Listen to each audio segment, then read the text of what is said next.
کل نفس ذائقۃ الموت، ہر جاندار کو موت کا مزہ چکھنا ہے۔ اللہ تعالیٰ مجھے اس پر حق بولنے کی توفیق عطا فرمائے، آپ کو اس پر سن کے عمل کی توفیق عطا فرمائے۔ کیا اس کا معنی ہے ہر جاندار کو موت کا مزہ چکھنا ہے؟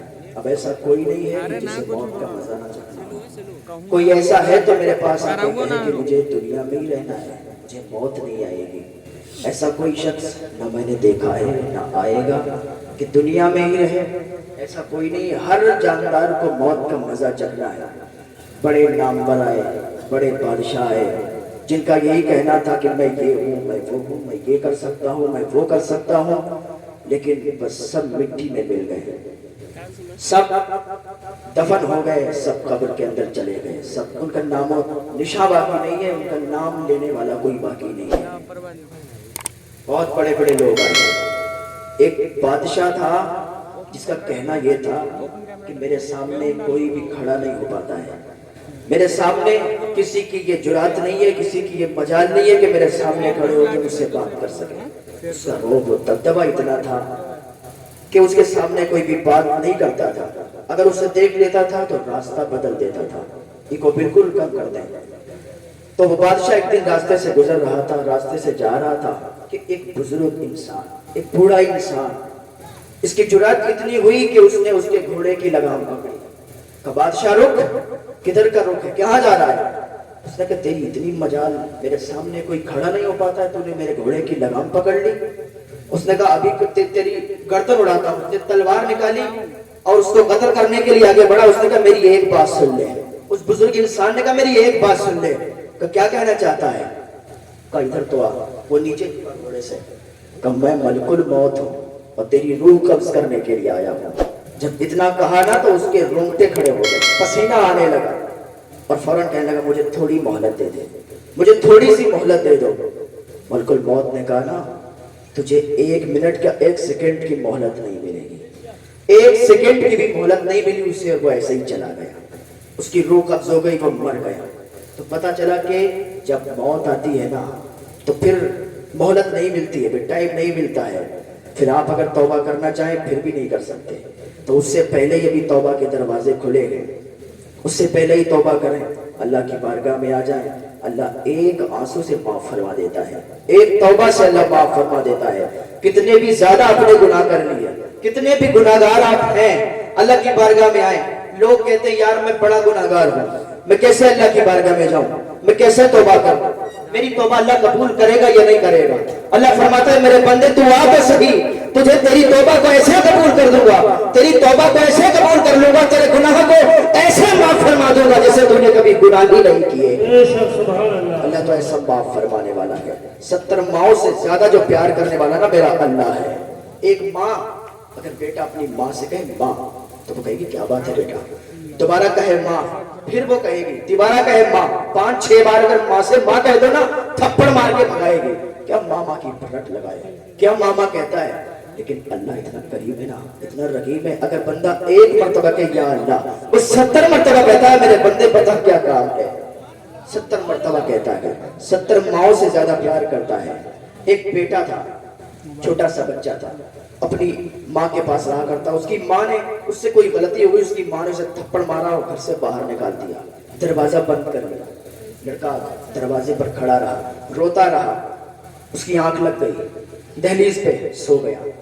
تھوڑی دیر کے بعد آنکھ کھلی، پھر ماں سے فریاد کرنے لگا، ماں میں تیرا بیٹا ہوں، ماں میں تیرا بیٹا ہوں، مجھ سے اگر کوئی غلطی ہوگی تو کیا ہوا، ماں میں معافی مانگتا ہوں، میں تجھ سے معافی طلب کرتا ہوں، ماں آئندہ کبھی ایسا گناہ نہیں کروں گا۔ ماں تو نے مجھے گھر سے نکال دیا، چھوٹی سی غلطی پر تو نے مجھے گھر سے نکال دیا، اب مجھے کون اپنی آغوش میں لے گا، اب مجھے کون پیار کرے گا، مجھے کون اپنے گھر کے اندر لے جائے گا؟ ماں ایک تو ہی تو ہے جو مجھے معاف کر کے اپنے گھر کے اندر لے جائے۔ اس کی ماں یہ سن رہی تھی، اس کی آنسو نکل آئے، دروازہ کھولا، اپنے بیٹے کو سینے سے چپٹایا۔ اب ذرا سوچیں کہ جب ایک بیٹا اس کی ماں نے اسے تھپڑ مار کے گھر سے باہر نکال دیا، اس نے اپنی ماں سے معافی مانگی اور ماں اس کا دل پگھل گیا، اپنے بچے کو سینے سے لگا لیا، اس کی غلطی کو معاف کر دیا، اس کے گناہ کو معاف کر دیا۔ اب یہ بتائیں جو ماں اتنا پیار کرتی ہے تو وہ ماں معاف کر سکتی ہے؟ جو اللہ 70 ماؤں سے زیادہ پیار کرتا ہے وہ کیسے نہیں معاف فرمائے گا؟ وہ اللہ تو 70 ماؤں سے زیادہ پیار کرتا ہے. تو ابھی بھی ٹائم ہے، وقت ہے، آ جائے اللہ کی بارگاہ میں اور کہتے ہیں یا اللہ میرے بہت گناہ ہیں، میں نے بہت زیادہ گناہ کر لیے، یا اللہ اب میں تیری بارگاہ میں آیا ہوں، میرے گناہوں کو معاف فرما دے. اللہ ایسے ہی تمہارے گناہوں کو بخش دے گا، اللہ ایسے ہی تمہارے گناہوں کو معاف فرما دے گا جیسے تم نے کبھی گناہ ہی نہیں کیے ہیں. کل نفس ذائقۃ الموت یہ میرا موضوع تھا. تو اس سے ایک بات یاد آئی کہ موت کا مزہ ہر انسان کو چکھنا ہے. ذرا غور سے ادھر دیکھ کے سن لے، ادھر صوفہ آیا ہے، کوئی ہیرے جواہرات نہیں آئے ہیں. کل نفس ذائقۃ الموت، ہر جاندار کو موت کا مزہ چکھنا ہے. حضرت ادریس علیہ السلام کا ایک واقعہ مجھے یاد آتا ہے. حضرت ادریس علیہ السلام جا رہے تھے، بہت تیزی کے ساتھ دھوپ تھی، اتنی تیزی کے ساتھ دھوپ تھی کہ نکلا نہیں جا رہا تھا. حضرت ادریس علیہ السلام نے اللہ کی بارگاہ میں فریاد کی، مولا اتنی زیادہ دھوپ ہے کہ میں نہیں نکل سکتا، مجھے اتنی زیادہ شدید گرمی محسوس ہو رہی ہے. اے میرے مولا، جو اس سورج کے اوپر جو فرشتہ ہوگا اسے کتنی شدید گرمی ہوتی ہوگی، یا اللہ اس کے لیے کچھ تخفیف کر دے. اللہ نے اس فرشتے سے کہا کہ دیکھ میرا بندہ تیرے لیے دعا کر رہا ہے، میرا بندہ تیرے لیے دعا کر رہا ہے. وہ فرشتہ اللہ کی بارگاہ میں عرض پیش کرتا ہے، یا اللہ میں اس سے ملنا چاہتا ہوں، میں تیرے بندے سے ملنا چاہتا ہوں جو میرے لیے دعا کر رہا ہے، ایک فرشتے کے لیے دعا کر رہا ہے. اللہ تعالیٰ نے فرمایا کہ جا مل لے. جا کے وہ فرشتہ آیا حضرت ادریس علیہ السلام کے پاس. حضرت ادریس علیہ السلام کے پاس آیا، کہا تم نے میرے لیے دعا کی؟ حضرت ادریس علیہ السلام نے کہا ہاں میں نے دعا کی. کہا اچھا تم یہ بتاؤ کوئی تمنا ہے تمہاری، کوئی چاہت ہے، کوئی آرزو ہے؟ اگر کوئی تمنا ہو تو میں پوری کر سکتا ہوں. حضرت ادریس علیہ السلام نے کہا ہاں میری ایک تمنا ہے، میری ایک آرزو ہے کہ میں جنت کی سیر کروں، میں دوزخ کی سیر کروں. میری یہ تمنا پوری کر دو، میں جنت اور دوزخ کی سیر کرنا چاہتا ہوں. حضرت ادریس علیہ السلام نے اتنا کہا، اس فرشتے نے کہا میری اتنی تو پہنچ نہیں ہے بھائی، میں تمہیں جنت کی سیر کراؤں، میں تمہیں جہنم کی سیر کراؤں، میں یہ نہیں کر سکتا. لیکن ہاں میرے دوست ہیں ملک الموت ان کو کہتے ہیں، ان کا نام ہے ملک الموت، وہ آپ کو جنت کی بھی سیر کرائیں گے، وہ آپ کو دوزخ کی بھی سیر کرائیں گے. ہاں ان کے پاس اب میں ان کو بلاتا ہوں، وہ آپ کو کرائیں گے. حضرت ادریس علیہ السلام کے پاس وہ فرشتہ موجود تھا، ملک الموت کو بلایا، ملک الموت آئے. کیا بات ہوئی؟ ادریس علیہ السلام نے ملک الموت سے کہا ٹھیک ہے مجھے آپ جنت کی بھی سیر کرائیں، دوزخ کی بھی سیر کرائیں، میں سیر کرنا چاہتا ہوں. ملک الموت نے کہا یہ ممکن نہیں ہے، اس لیے کہ وہاں جانے کے لیے پہلے موت آئے گی، پہلے مرنا ہوگا.